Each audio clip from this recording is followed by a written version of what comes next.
I don't want to eat them ever again. Oh, do you think, so what will you eat instead? I will eat whatever there's on the table, but not chicken or meat. Why do you think you don't want to do that? Because they're animals and I like animals. So what will we do if we miss eating chicken and meat? I don't miss eating chicken and meat. How about fish? Fish? Yeah. Fish? Is it an animal? Yeah.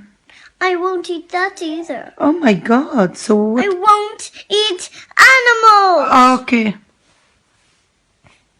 So what do you want to eat? What kind of food do you want to eat? Anything's on the table but not animals.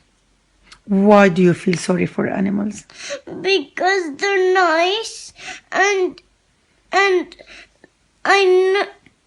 I know that we cook them sometimes, which is not very nice, and I know we like to eat animals that we cook, but that's not nice for them.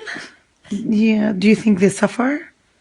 I think that they don't really like being cooked in the oven.